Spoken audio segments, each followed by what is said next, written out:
How do you build a brand? Fuck, that's a pretty big question, isn't it? It's a wide question.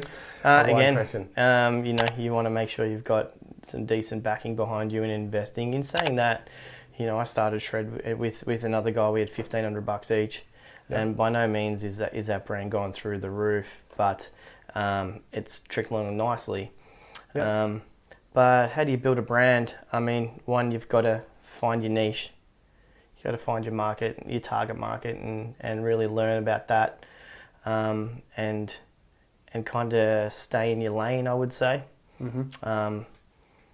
Focus on what you know in the area you know in. Like for me, starting a bike care brand, I know mountain bikes, I know BMX, I know motorcycles.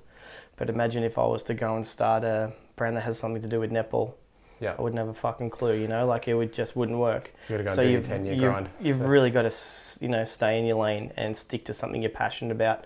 I mean, that can also bite you in the ass a little bit because passion projects can fail or, can run out of legs a little bit. But I still think you've got to be passionate about it. You've got to love it. Yeah. You've got to find your niche, stay in your lane, make it look good, have a decent brand, product, whatever you're doing to start with. I mean, if whatever you're trying to do, if your product is shit, then no one's going to buy it no matter how good it looks. Or they will to start with, and then you'll get caught out. Yeah. So whatever you're trying to push, whether it's a person, a product, you got to make sure it's good. Yeah. For sure. And then you got to make sure you're seen everywhere. Yep. So expand on that one. Say you had $100,000 to get yourself seen everywhere. Dude, I would love $100,000 to start a brand. I said, pick 10, pick 100, whatever we started Shred with $3,000. Yep. And we created a brand that kids wanted to use to wash their bikes. Mm-hmm. I mean, it's a shit thing to do to have a washing bike. No one really likes it. We made washing bikes really cool. We had the brand looked cool. Our liquid, our wash, our degreaser, our eco clean, they're all bright colours.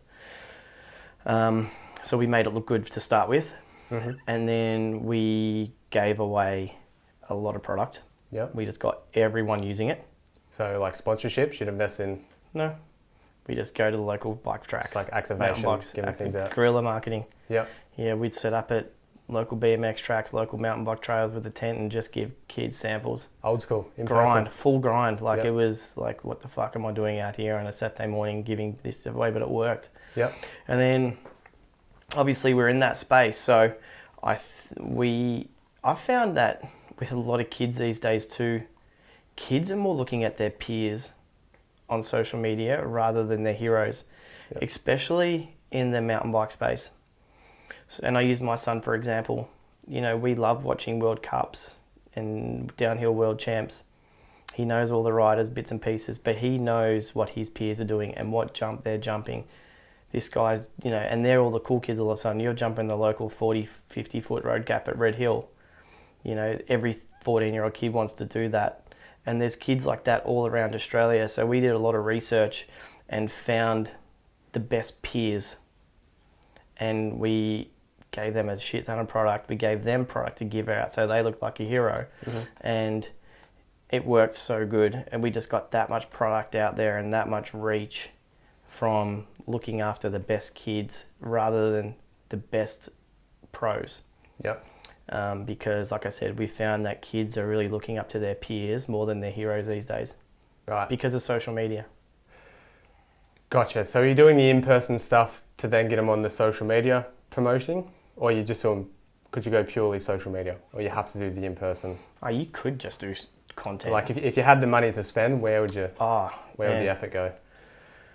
Well, you would have there are some brands that'll just do paid ads purely, and as long as they see X amount of return on per paid ad, that's all they'll do. Yeah. There's others that'll go to every ride park or every event, do it in person. With $100,000, you could do all of that. Yeah. Okay. Let's make it 1,000. It's a lot of money to start a brand, and like I said, would you sponsor top riders? Obviously, you mentioned the peers. Yeah. So again, if I had to do it again, it also depends what brand you got or what product you've got. Yeah. And it's a hard one to answer because who are we targeting? What niche is it? Yeah. It's really difficult to answer until you got that shit figured out. Mm-hmm. again, for us, if I had $1,000 and a bike code brand, I'd be doing product to give away. Yeah. Because I can do social, but my account's small. Mm-hmm. I'm only going to get X amount of reach. But if I give that product to 100 people who have got decent size reach, I'm getting a far more reach than what I'm getting just on mine. Yeah. So, man, don't be afraid of guerrilla marketing. Like, I love that shit, and right to this day. Well, it's something you've always been really good at is networking. Is that a big part of that? Yeah, of course. You know, I guess networking, I was able to get shred into a lot of bicycle stores and a lot of motorcycle stores because of the relationships I had from back through my Fox days. Yeah. And they were stoked to hear from me, and they were stoked to give it a try. And you know, most stores kept it, some didn't, but it definitely helped. And you know, we're still in over 300 stores today because I think... You're in 300 stores? Yeah. Wow, awesome. Yeah, across That's bicycle really and moto. And we've got product in South America, Japan, New Zealand too. So it's... Yeah, awesome. Yeah, it's pretty cool. Really and it's good. purely through networking. Like the South America deal come around because he's a Fox distributor. He's a friend of mine over there. The New Zealand deal is the Fox distributor in New Zealand. Takeshi Katsuya helped me get it into Japan. Yeah. So again, Smart. you know, a guy I used to look after back in the day. He's still a good friend of mine. Yeah. So, you know, it's funny. You know, the best bit of advice I've ever been given by anyone was John O'Porter. Yeah. And he said you have to use the people you know. Yeah. And when I say that to a lot of people, they think you're using your friend, you know, for your benefit. But don't be afraid to use the people you know. Yeah, gotcha.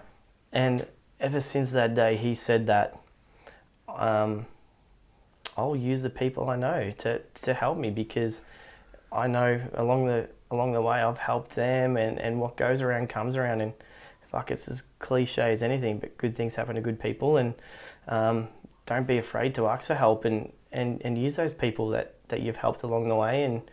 And you know, it's definitely helped me with most things in my life.